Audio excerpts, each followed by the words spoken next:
नमस्कार दोस्तों, मैं आप सभी के लिए लेके आई हूँ कुमार गौरव सर के फूल पत्ती वाली क्लास का फटाफट रिवीजन क्लास। ये 1.5 घंटे की क्लास मात्र आपकी 10 मिनट में रिवाइज हो जाएगी और इस क्लास के हैंड रिटेन नोट्स भी आपको टेलीग्राम चैनल पर मिल जाएंगे। यदि आप चैनल पर नए हो तो चैनल को सब्सक्राइब अवश्य करें ताकि आपको नोटिफिकेशन मिलता रहे। चलिए शुरू करते हैं आज की क्लास। 4 सितंबर 2023 करंट अफेयर का पहला क्वेश्चन जो कि मोस्ट इम्पॉर्टेंट है, आप ध्यान से समझिएगा, एग्जाम में अवश्य पूछा जाएगा। हाल ही में इसरो ने किस रॉकेट से आदित्य L1 का सफल प्रक्षेपण किया है? तो 2 सितंबर 2023 को 11:50 AM पर इसरो के द्वारा सतीश धवन अंतरिक्ष केंद्र श्रीहरिकोटा से PSLV-C57 के द्वारा यह मिशन लॉन्च किया गया। आदित्य L1 मिशन नाम है इसका। PSLV की 59वीं उड़ान थी। PSLV की कुल 59वीं उड़ान में 57 उड़ान सफल रही, अब तक 2 असफल रही। भारत का पहला सूर्य आधारित वेधशाला थी यह। लॉन्च किया गया है। आदित्य L1 मिशन को लो अर्थ ऑर्बिट में स्थापित किया जाएगा, पृथ्वी की ग्रेविटी से बाहर निकालेंगे। फिर यह SOI यानी कि स्फीयर ऑफ इन्फ्लुएंस कहते हैं, जहां पे यह स्थापित होगा उस पॉइंट को L1 पॉइंट की हेलो ऑर्बिट से स्थापित करेंगे। 125 दिन लगेंगे इस कार्य को करने में। L1 पॉइंट क्या है, आइए इसे समझते हैं। जहां सूर्य और पृथ्वी का गुरुत्वाकर्षण बल लगभग बराबर हो जाएगा उसे L1 पॉइंट कहते हैं। और ऐसे ही कुल 5 पॉइंट हैं, L1, L2, L3, L4 और L5।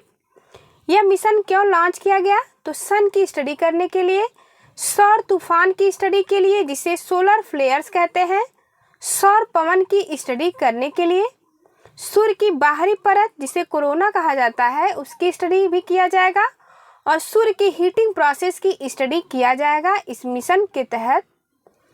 ललन टॉप सवाल देखते हैं। चंद्रयान 3 जो कि 14 जुलाई को लॉन्च हुआ 2023 में LVM-3M4 रॉकेट के द्वारा। DSAR यह सिंगापुर का उपग्रह है जिसे PSLV-C56 से लॉन्च किया गया।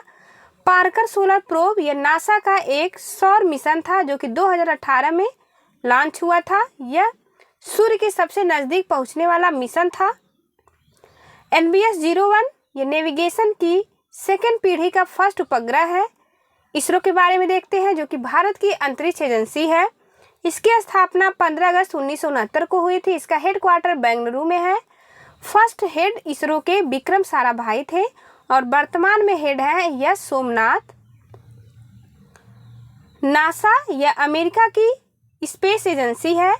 रूस की स्पेस एजेंसी रॉसकॉसमॉस है। जापान की जाक्सा है और इंडिया की इसरो है। दूसरा क्वेश्चन, हाल ही में समुद्री तूफान हाईकुई ने कहाँ भीषण तबाही मचाई है? तो ये ताइवान में आने वाला समुद्री तूफान है जो भारी तबाही मचाई है इसने। साओला तूफान यह हांगकांग में आया था। चक्रवात निम्न वायुदाब केंद्र में उत्पन्न होने वाला यह एक तूफान है। यह साथ ही भारी वर्षा भी लाता है। हरिकेन कैस्पियन सागर में आने वाले चक्रवात को हरिकेन कहते हैं। ऑस्ट्रेलिया में आने वाले चक्रवात को विली विली कहा जाता है और USA में आने वाले चक्रवात को टॉर्नेडो कहते हैं। चीन सागर में आने वाले चक्रवात को टाइफून कहा जाता है। ललन टॉप सवाल देखते हैं। बिपरजॉय चक्रवात, इसका नामकरण बांग्लादेश के द्वारा किया गया। इसका अर्थ है विपत्ति या आपदा और इसकी उत्पत्ति अरब सागर में हुई थी। मोचा चक्रवात बंगाल की खाड़ी में उत्पन्न हुआ था। इसका नामकरण यमन के द्वारा किया गया था। असनी यह श्रीलंका के द्वारा नामकरण किया गया। बंगाल की खाड़ी में इसकी उत्पत्ति हुई। इडालिया तूफान यह फ्लोरिडा USA में उत्पन्न हुआ। तीसरा क्वेश्चन है, हाल ही में भारतीय मूल की अर्थशास्त्री धर्मन षणमुगरत्ना का किस देश के राष्ट्रपति चुने गए हैं? तो धर्मन षणमुगरत्ना यह सिंगापुर के राष्ट्रपति चुने गए हैं जो कि भारतीय मूल के अर्थशास्त्री थे। ये 9वें क्रम के राष्ट्रपति बने हैं सिंगापुर में। 6 वर्ष का कार्यकाल है इनका। पीपल एक्शन पार्टी से चुने गए हैं राष्ट्रपति। IMF के फर्स्ट एशियाई अध्यक्ष भी रह चुके हैं। IMF के बारे में देखते हैं, मोस्ट इम्पॉर्टेंट है, एग्जाम में कई बार पूछा जाता है IMF से क्वेश्चन। इसकी स्थापना 1944 को ब्रेटन वुड्स सम्मेलन के दौरान हुई थी, जिसके दौरान IMF और वर्ल्ड बैंक दोनों की स्थापना हुई थी, इसलिए इन दोनों को जुड़वा बहन कहा जाता है। इसका हेडक्वार्टर वाशिंगटन DC में है। IMF में कुल 190 सदस्य देश हैं। नवीनतम सदस्य देश एंडोरा है। इसकी हेड हैं वर्तमान में Kristalina Georgieva. Global economic outlook report IMF के द्वारा जारी किया जाता है। लल्लन टॉप सवाल देखते हैं। निर्विरोध निर्वाचित राष्ट्रपति नीलम संजीवा रेड्डी चुने गए हैं। राष्ट्रपति की न्यूनतम एज 35 वर्ष है।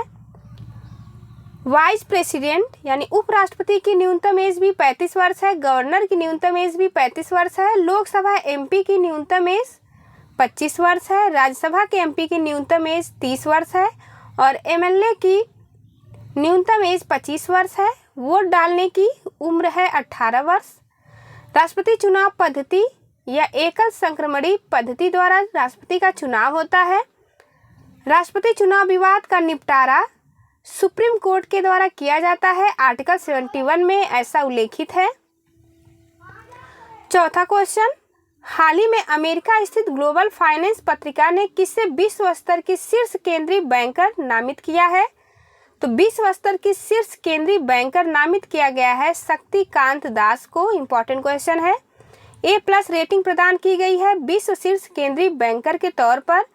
जून 2023 में गवर्नर ऑफ द ईयर चुने गए थे शक्तिकांत दास लंदन के द्वारा। लल्लन टॉप सवाल देखते हैं। RBI की स्थापना किस भारत शासन अधिनियम की सिफारिश पर की गई थी? तो यह 1934 के अधिनियम के तहत इसकी स्थापना 1935 में हुई थी। RBI के पहले गवर्नर ऑसबोर्न स्मिथ थे। RBI के फर्स्ट भारतीय गवर्नर CD देशमुख थे। लोक सेवा आयोग की स्थापना 1919 के अधिनियम के तहत हुई थी ली आयोग की सिफारिश पर। उद्गम पोर्टल यह RBI से संबंधित पोर्टल है। पांचवा क्वेश्चन, हाल ही में किस अमेरिकी राज्य ने अक्टूबर को हिंदू हेरिटेज मंथ घोषित किया है? तो अमेरिकी राज्य जॉर्जिया ने हिंदू हेरिटेज मंथ घोषित किया है अक्टूबर को। USA के बारे में देखते हैं। इसमें कुल 50 प्रांत हैं। इसकी राजधानी वाशिंगटन DC है। विश्व का सबसे पुराना लोकतंत्र अमेरिका है। यहाँ पे कुल 7 संविधान हैं। संविधान में कुल 7 अनुच्छेद हैं। आप ध्यान रखिएगा, जैसे कि भारत में 395 अनुच्छेद है, ठीक उसी प्रकार से USA में केवल संविधान में कुल 7 अनुच्छेद हैं। USA अपना स्वतंत्रता दिवस 4 जुलाई को मनाता है, क्योंकि 4 जुलाई 1976 को यह स्वतंत्र हुआ था ब्रिटेन से। वाशिंगटन DC यह पोटामेक नदी के किनारे बसा हुआ है। न्यूयॉर्क हडसन नदी के किनारे बसा है। शिकागो मिशिगन झील के किनारे बसा है और शंघाई यांगटीसी नदी के किनारे बसा हुआ शहर है। सबसे बड़ी मीठे पानी की झील सुपीरियर झील है। सबसे बड़ी झील कैस्पियन सागर है। सबसे गहरी झील बैकाल झील है। लल्लन टॉप सवाल देखते हैं, इंपॉर्टेंट है यह। राष्ट्रीय पोषण माह यह सितंबर माह में मनाया जाता है, जो कि 1 से 30 सितंबर तक राष्ट्रीय पोषण माह के अंतर्गत आता है। बाजरे का अंतर्राष्ट्रीय वर्ष 2023 है, यानी मोटे अनाज का अंतर्राष्ट्रीय वर्ष है 2023। राष्ट्रपति महाभियोग, जो कि आर्टिकल 61 में उल्लेखित है भारत के संविधान में, यह लिया गया है USA से। हाइड्रोफोबिया का अर्थ है पानी से डर लगना। रेबीज रोग में रोगी को पानी से डर लगता है। छठवां क्वेश्चन इंपॉर्टेंट है। हाल ही में किसे नवरत्न कंपनी का दर्जा मिला है? तो 14वीं नवरत्न कंपनी RCF यानी राष्ट्रीय केमिकल्स एंड फर्टिलाइजर्स कंपनी को यह दर्जा मिला है। 12वीं नवरत्न कंपनी RVNL है। 13वीं ONGC है। नोट पॉइंट में देखते हैं। ऑयल इंडिया लिमिटेड, जो कि पहले एक नवरत्न कंपनी थी, यह नवरत्न कंपनी से बाहर निकल के अब वर्तमान में महारत्न कंपनी बन चुकी है। नवरत्न कंपनी से अर्थ है कि 1000 करोड़ रुपए का निवेश करने के लिए गवर्नमेंट से अप्रूवल नहीं लेना पड़ेगा। यह फायदा होता है नवरत्न कंपनी होने का। लल्लन टॉप सवाल देखते हैं। 13वीं महारत्न कंपनी, यह पहले नवरत्न कंपनी थी, जो कि अब महारत्न कंपनी बन चुकी है, ऑयल इंडिया लिमिटेड। 12वीं महारत्न कंपनी REL है। यूरिया गोल्ड सल्फर युक्त यूरिया को कहा जाता है। 13वीं नवरत्न कंपनी ONGC है, यह नवरत्न है। 7वां क्वेश्चन है, हाल ही में किस भारतीय को वर्ल्ड इनोवेशन अवार्ड मिला है? तो वर्ल्ड इनोवेशन अवार्ड शांता थोटन को दिया गया है, जो कि तेलंगाना की हैं। ब्रिक्स इनोवेशन फोरम में फर्स्ट बार आयोजन किया गया रूस के मॉस्को में, जहां पे वर्ल्ड इनोवेशन अवार्ड दिया गया शांता थोटन को। रेमन मैग्सेस अवार्ड 2023 मिला है एक भारतीय जो कि ओंकोलॉजिस्ट थे। इनका नाम आपको कमेंट बॉक्स में अवश्य बताना है। अगला क्वेश्चन देखते हैं। ब्रिक्स 2023 का मेजबान देश साउथ अफ्रीका है, 15वें क्रम का था। ब्रिक्स में दक्षिण अफ्रीका शामिल हुआ सन 2010 में। ब्रिक्स का पहला शिखर सम्मेलन 2009 में हुआ था। ब्रिक्स के नवीनतम सदस्य देश 6 देश शामिल हुए हैं ब्रिक्स में। अर्जेंटीना, मिस्र यानी इजिप्ट, इथोपिया, ईरान, सऊदी अरब और UAE, ये 6 देश शामिल हुए हैं ब्रिक्स में। 8वां क्वेश्चन, हाल ही में G20 शेरपा की चौथी बैठक कहाँ प्रारंभ हुई है? तो यह नूह हरियाणा में प्रारंभ हुई है। G20 में कुल 19 देश और एक यूरोपियन यूनियन शामिल है। इसकी स्थापना 1999 हुई थी। इसका कोई भी हेडक्वार्टर नहीं है। 2023 में इसकी अध्यक्षता भारत के द्वारा की जा रही है। यह 18वें क्रम की अध्यक्षता कर रहा है भारत। G20 शिखर सम्मेलन नई दिल्ली में किया जाएगा। 9 सितंबर से 10 सितंबर इसकी अंतिम बैठक होगी G20 की। ललन टॉप सवाल देखते हैं। फरीदाबाद हरियाणा यह सूरज कुंड मेला के लिए फेमस है। राखीगढ़ी स्थान हड़प्पा सभ्यता का सबसे बड़ा म्यूजियम बनाया जाएगा। हरियाणा का पृथक राज्य बना, तो यह 1966 में पृथक राज्य बनाया गया। G20 ट्राइका 2022 इंडोनेशिया ने इसकी अध्यक्षता की थी। 2023 में इंडिया ने की और 2024 में ब्राजील करेगा। इसे ही ट्राइका कहा जाता है। 9वां क्वेश्चन, हाल ही में भारतीय फिल्म एवं टेलीविजन संस्थान के अध्यक्ष पद पर किसे नियुक्त किया गया है? तो R माधवन को नियुक्त किया गया है। FTII यानी कि भारतीय फिल्म टीवी संस्थान, जिसका हेडक्वार्टर पुणे महाराष्ट्र में है। नोट पॉइंट में देखते हैं। 69th नेशनल फिल्म अवार्ड, जिसमें कि बेस्ट फीचर फिल्म रॉकेटरी के लिए R माधवन को बेस्ट एक्टर का अवार्ड दिया गया था। Sorry for this, best feature film का अवार्ड मिला था रॉकेटरी को, ना कि बेस्ट एक्टर का। और इस फिल्म के एक्टर थे R माधवन और इसके निर्माता भी वो स्वयं थे। बेस्ट एक्टर का अवार्ड मिला है अल्लू अर्जुन को। बेस्ट एक्ट्रेस का अवार्ड मिला है आलिया भट्ट और कृति सैनन को। ललन टॉप सवाल देखते हैं।